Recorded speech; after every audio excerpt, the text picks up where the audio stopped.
Assalamualaikum warahmatullahi wabarakatuh. Halo guys, welcome back to my YouTube channel.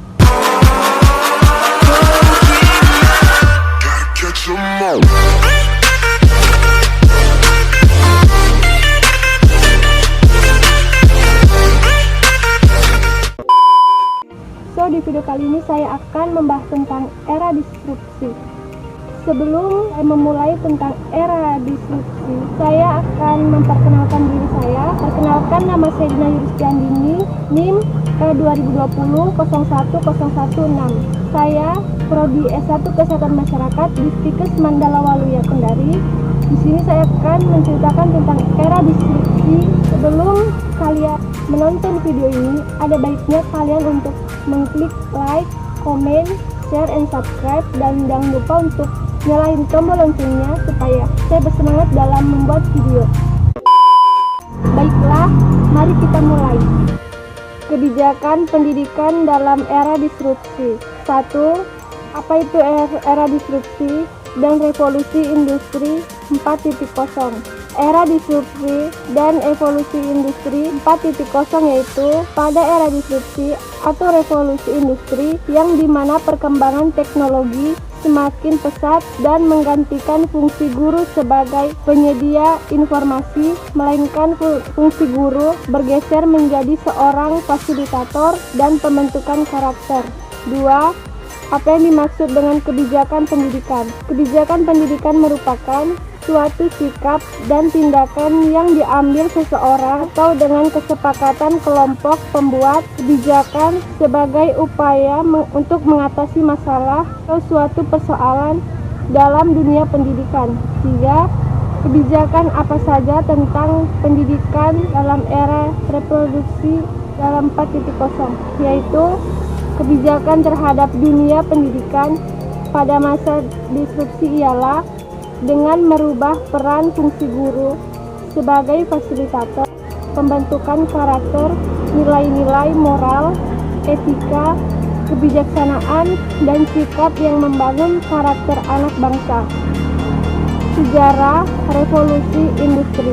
Revolusi industri merupakan fenomena yang terjadi antara tahun 1750 sampai 1850, di mana terjadi perubahan secara sengsara di bidang pertanian, manufaktur pertambangan, transportasi, pendidikan, dan teknologi, serta memilih dampak yang mendalam terhadap sosial, ekonomi, dan budaya.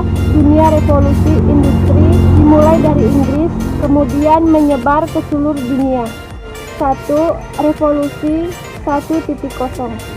Revolusi ini berlangsung pada tahun 1750 sampai 1850. Revolusi industri 1.0 melahirkan sejarah ketika tenaga kerja dan hewan digantikan oleh kemunculan benda tersebut. Salah satunya adalah munculnya mesin uap yang manufaktur dalam abad ke-18. Revolusi ini pendapatan per kapita negara-negara di dunia mengalami peningkatan juga 6 kali lipat. 2. Revolusi industri 2.0.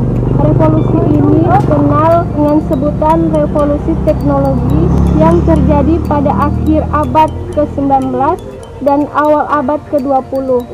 Revolusi ini ditandai dengan munculnya pembangkit tenaga listrik dan alat pembakar. Dalam penemuan ini memicu kemunculan telepon, mobil, pesawat, dan lain-lain.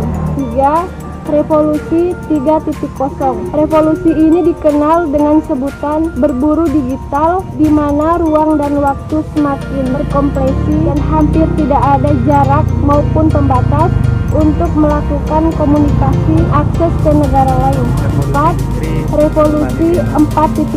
Revolusi 4.0 adalah munculnya teknologi seperti kejelasan buatan kendaraan otonom dan internet saling mempengaruhi kehidupan manusia. Munculnya robot-robot dengan kecerdasan buatan dan otomatis ini membantu pekerjaan manusia. Namun di sisi lain, tantangan yang harus dihadapi karena otomatis tadi ini banyak pekerjaan yang dihasilkan di sini untuk menghadapi era revolusi industri 4.0 dibutuhkan. Pendidikan yang dapat mendidikan kreatif, inovatif, serta kompetitif. Hal tersebut salah satunya dapat dicapai dengan cara mengoptimisasi penggunaan teknologi sebagai alat bantu pendidikan yang diharapkan mampu menghasilkan output yang dapat mengikuti atau persiapan menjadi lebih baik.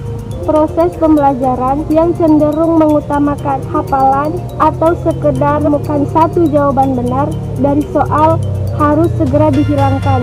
Pembelajaran harus segera dialihkan menjadi proses pemikiran siswa, termasuk cara berpikir kreatif dan inovatif. Oleh sebab itu, kita harus mempersiapkan generasi yang berkualitas dan menguasai teknologi agar bisa bersaing dengan kemajuan zaman. Salah satu cara dengan meningkatkan kualitas feed game. Peningkatan tersebut dapat terlaksana dengan mudah menjadi pembelajaran dunia pendidikan sekarang. Setidaknya ada 3 hal yang perlu diubah dari sisi edukasi. Yang pertama adalah 1. Merubah pola pikir peserta didik. Pola pikir yang harus dimiliki di era revolusi industri 4.0 adalah memiliki kemampuan beraktivitas entrepreneurship serta memiliki respon yang tepat dan cepat dalam mengambil keputusan. 2. Tingkatkan peran sekolah.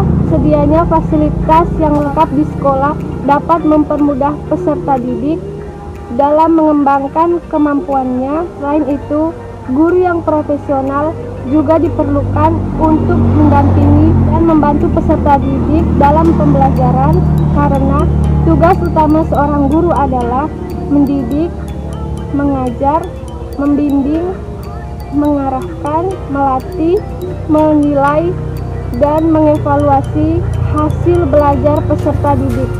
3. Mengembangkan kemampuan institusi atau pendidikan tinggi untuk mengubah metode pembelajaran yang sesuai dengan perkembangan zaman saat ini, yaitu dengan menggunakan Big Data. Big Data adalah suatu sistem teknologi yang diperkenalkan untuk menanggulangi ledakan informasi. Selain dengan pertumbuhan ekosistem penggunaan mobile dan internet yang semakin tinggi, pertumbuhan tersebut sangat mempengaruhi perkembangan volume serta big data yang terus meningkat secara signifikan di dunia maya. Menteri Pendidikan dan Kebudayaan Mendikbud menilai aset pendidikan kurikulum dengan menambah 5 kompetensi yang dimiliki oleh peserta didik, yaitu yang pertama, kemampuan berpikir kritis, yang kedua, memiliki kreativitas dan kemampuan yang inovatif, yang ketiga, kemampuan dan keterampilan berkomunikasi, yang keempat, kemampuan kerjasama, yang kelima, percaya diri. Itu tadi hasil presentasi saya tentang era diskusi. Mohon maaf apabila pada saat saya menjelaskan ada kesalahan kata, baik yang sengaja ataupun yang tidak disengaja. Akhir kata saya